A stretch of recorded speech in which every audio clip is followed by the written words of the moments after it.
Estábamos escuchando primero una publicidad de la época del Frejuli. También había una que decía: Cámpora al gobierno, Perón al poder, luchar por el frente es nuestro deber. Me acuerdo, mire usted, tal vez porque lo escuché, lo vi en YouTube, no porque tuviera conciencia en esa época. Yo me acuerdo de otra que me quedó grabada, una que decía Balbín solución, Balbín solución. No decía más que eso, pero no sé, me quedó grabada y cada vez que... Vale recordar que poco tiempo después, no nos vamos a adelantar a la época porque ya nos estaríamos pasando de año, pero yo recuerdo cuando Balbín en cadena nacional dijo que ellos no tenían soluciones para aportar. Y según muchos historiadores y entendidos de la época, eso abrió el golpe de 1976. Vamos a hacer un poquito más de crónica de esta época para llegar al desenlace en Neuquén. No vamos a hablar del desenlace a nivel nacional porque tendríamos que hacer varios programas y más a este ritmo en que lo estamos haciendo, ¿no? Recién hablamos de Héctor Ricardo García, de que fue secuestrado, que el Frejuli en marzo ganó las elecciones por el 50%. En realidad no fue el 50%, fue el 49,56% de los votos, pero le permitió acceder al poder, a la fórmula Cámpora-Solano Lima. Sin embargo, hubo balotaje para gobernador en 14 distritos, en 14 provincias. En realidad, en la mayoría de las provincias el peronismo había ganado, pero no le había alcanzado para llegar al 50%. En el único lugar, en realidad no es el único, ahora voy a hablar de otra excepción también, pero es un caso especial. El único lugar donde no llegó el peronismo a ganar fue en Neuquén. Ya dijimos que Felipe Zapaga había sacado el 49,9% de los votos, le faltaba un 0,1 para llegar al 50%, y era la provincia que un poco preocupaba al Frejuli porque querían tener una victoria contundente que no dejara lugar a dudas, y qué mejor que una victoria absoluta en todo el país. Entonces medio como que Neuquén se le presentaba como un escollo. También hubo una situación... Una mácula para esas intenciones, digamos. También hubo una situación compleja en Santiago del Estero que creo que no es muy mencionada, porque en Santiago del Estero tampoco ganó el candidato de Perón. El candidato del Frejuli era Juárez, pero no era el candidato puesto por Perón. Había otro candidato, López Bustos, si mal no recuerdo, ahora lo voy a buscar, que era el candidato que sí apoyaba Perón. Pero bueno, ahí la elección fue más pareja, fue el 30 a 24, 25. O sea, no fue un 49,9 como fue acá en Neuquén. También hablamos de un casi 70% de peronismo votado. En esa época la escalada de violencia continuaba. Le voy a tirar algunos ejemplos. Allá en mayo del 73 es asesinado el dirigente secretario general del Sindicato de Trabajadores Mecánicos de Esmata, Klosterman. En mayo, cuando se produce la asunción de Cámpora, a muy pocos días, la plaza estaba plagada de carteles, pero en primer plano aparecía uno muy grandote que decía Montoneros. El mismo día que asume Cámpora, un 25 de mayo de 1973. Yo estuve en Plaza de Mayo ese día y vi cuando grupos de muchachos con campera camuflada, al uso guerrillero de esa época, hablaron con los granaderos de la puerta de la Casa Rosada, y los granaderos se retiraron y ellos con su fal en la mano hicieron hacer la guardia, claro, para cuando llegaba el tío en esa época, como le decían a Cámpora. Terminado el acto oficial, un grupo de militantes muy grande, muy grande, se dirigió en masa hacia la cárcel de Villa Devoto. ¿Cuál era la intención? Forzar la liberación de todos los militantes que se encontraban detenidos. Y que, bueno, en ese Era una promesa de campaña. Era una promesa de campaña, exactamente. Tal vez pensaba tomarse su tiempo, don Cámpora, pero... De hecho, lo acabamos de escuchar recién en el spot que pasamos hace un rato. Pero bueno, ni siquiera hubo tiempo. O sea, terminó de asumir, terminó el acto oficial y salieron todos. Liberaron a todos. La cárcel quedó vacía. Inclusive fue muy famoso un francés que estaba ahí preso por delitos comunes, que salió, que se le dio mucha prensa, y no me puedo acordar el nombre, estoy tratando de acordarme y no puedo, pero fue muy famoso porque, claro, los medios trataban de como siempre, ¿no? Manipular un poco. En la noticia no fue tanto la liberación de decenas o tal vez centenares de presos políticos, sino que de este francés que aprovechó la volada y tal vez se puso una campera, una barba postiza y salió, pero no me puedo acordar del nombre, era un delincuente común. Como usted dice, o sea, eso era promesa de campaña, era uno de los puntos con los cuales Cámpora había hecho su campaña electoral. A las 9 de la noche, Juan Manuel Abal Medina anunció que todos iban a ser puestos en libertad. Una hora después, el presidente Cámpora ya no le quedaba otra que firmar un indulto masivo. Y el Congreso lo confirmó también apresuradamente, obligado por la circunstancia, con una ley de amnistía que en realidad fue para cubrir el vacío legal que había dejado ese procedimiento irregular. Vuelvo a repetir, o sea, no confundamos Manuel Abal Medina con Fernando Abal Medina. Si bien eran hermanos, Manuel Abal Medina era el secretario general del movimiento peronista. En cambio, Fernando fue uno de los cofundadores de Montoneros. En junio vino la famosa masacre de Seiza. En esa sí yo le confieso que estuve. ¿Sabe una cosa? En esa época tenía 2 años. Ajá. Mi papá me llevaba A en los Cococho. hombros. Algunos dicen 1 millón, otros dicen 3 millones. También hay diferencias en la cantidad de... Algunos dicen 1.000.000, porque venía uno adelante y como 1.000.000 atrás. También hay diferencia en la cantidad de gente que murió como trágico saldo de esa jornada, ¿no? Algunos dicen que fueron 13 muertos y 365 heridos. Otros dicen que fueron 100 muertos y 700 militantes heridos. Los que cobraron ahí fueron los de la tendencia. Uh-huh. Los que sacaron los fierros fueron los otros, los de la...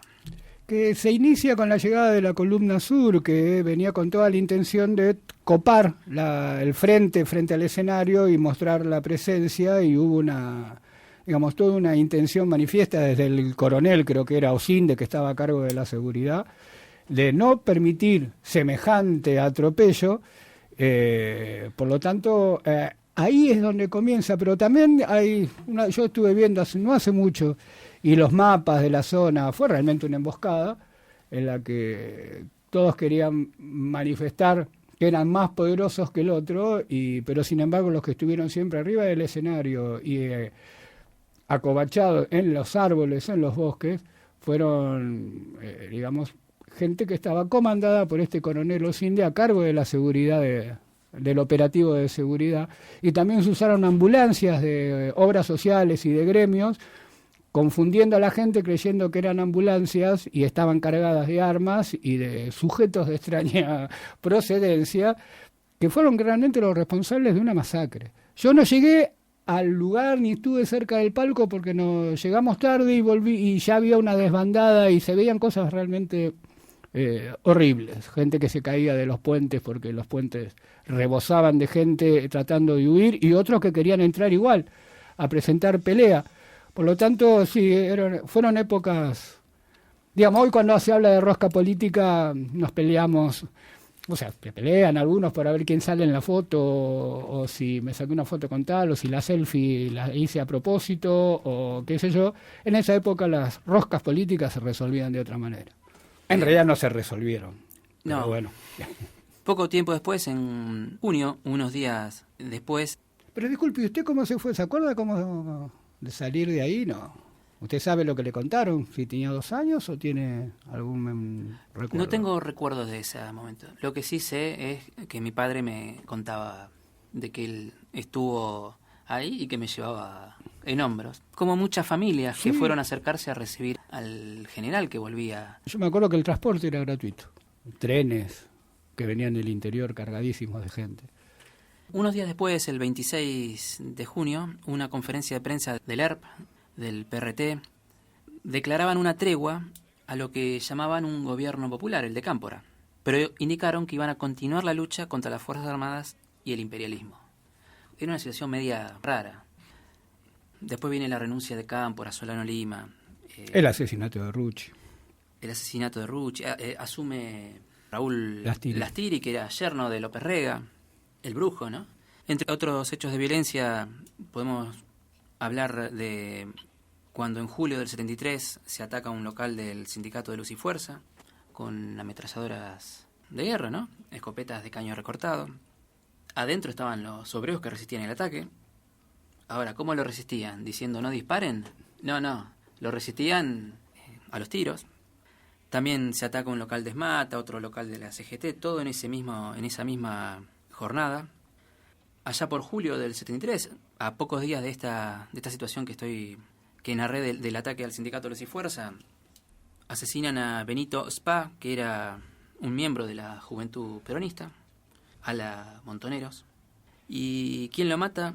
El guardaespaldas del secretario general de la CGT, José Ignacio Rucci. O sea, era una guerra sin cuartel, se hacían actos en todo momento, se buscaba cualquier aniversario, por ejemplo el aniversario de la muerte de Evita, acto en Parque Saavedra, convocado por la JP y Montoneros, 80.000 personas calculan que fue a ese acto. Empezaron las bombas.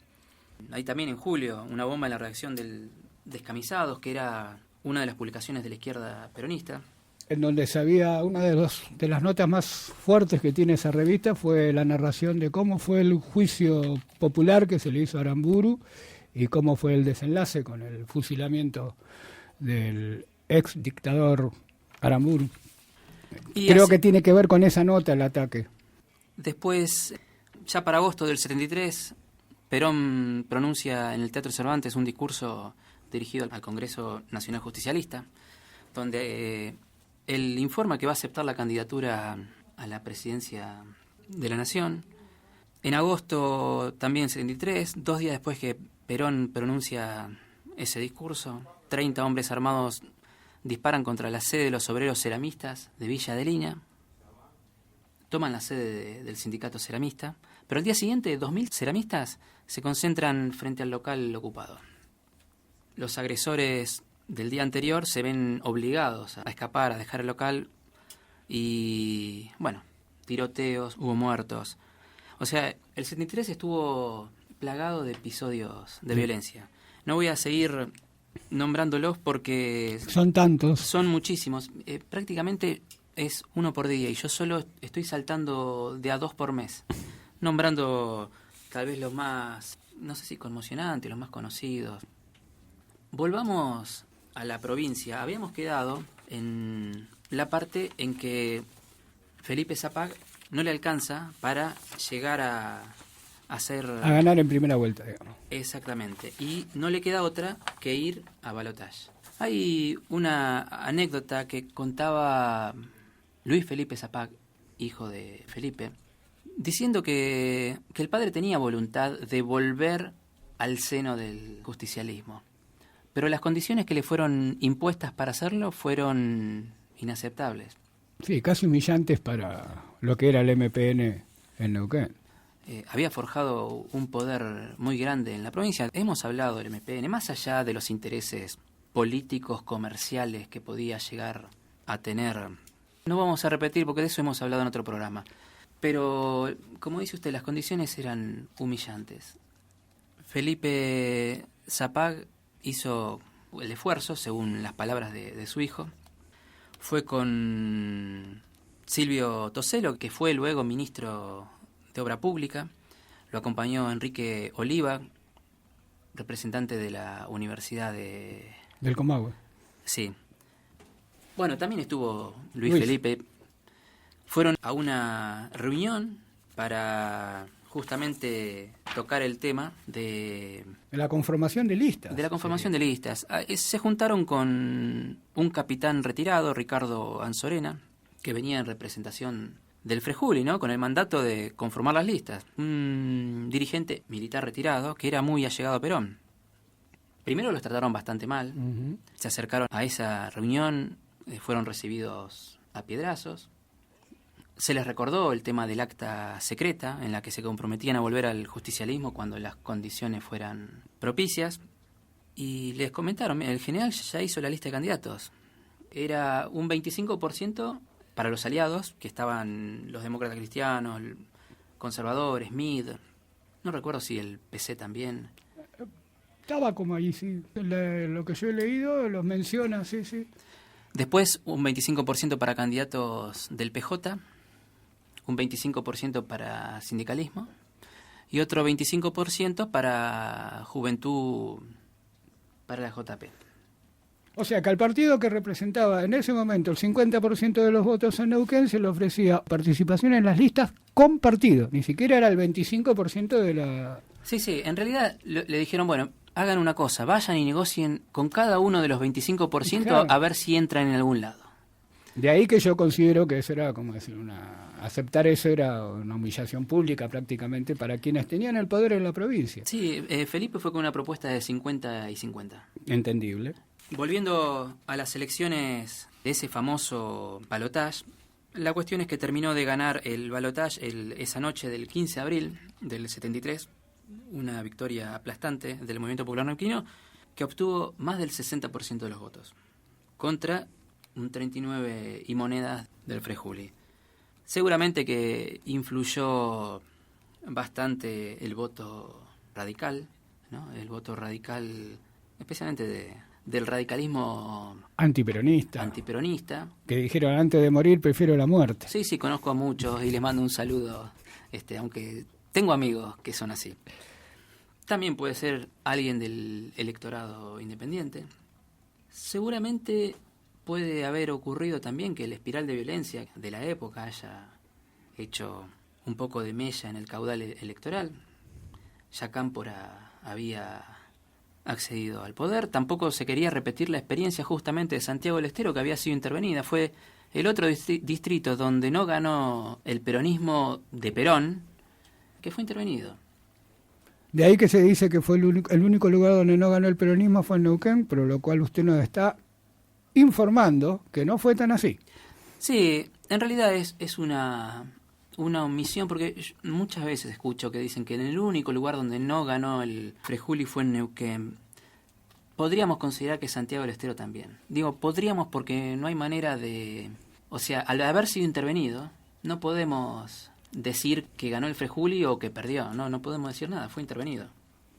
Así terminamos, si le parece. Esto da para más. Seguramente vamos a seguir repasando otras elecciones. Una época compleja para analizarlo. Sí, compleja. Y acá sí... Sin contexto, digamos. Y acá sí... usted siempre utilizaba la palabra controversial, a lo mejor por temas que no eran tan controversiales, ¿no? Claro.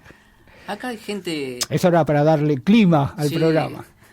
Acá sí tenemos opiniones, ideología, pasiones, a favor, en contra. Y bueno, tratamos de dar un pantallazo, seguramente, como es un tema que no es tan viejo, que hay mucha gente que lo ha vivido. Digo, mucha gente que está viva en la actualidad. Es un tema del cual todos tienen una idea, una opinión, y respetamos todas las opiniones, nos nutrimos de todas las opiniones y tratamos, en lo posible, más allá de que, por supuesto, tengamos nuestra forma de ver el mundo, tratamos de respetar todo. Nos despedimos hasta el próximo programa de Esa es otra historia y vamos a seguir hablando de historia neuquina. Pero, por favor, para eso estamos.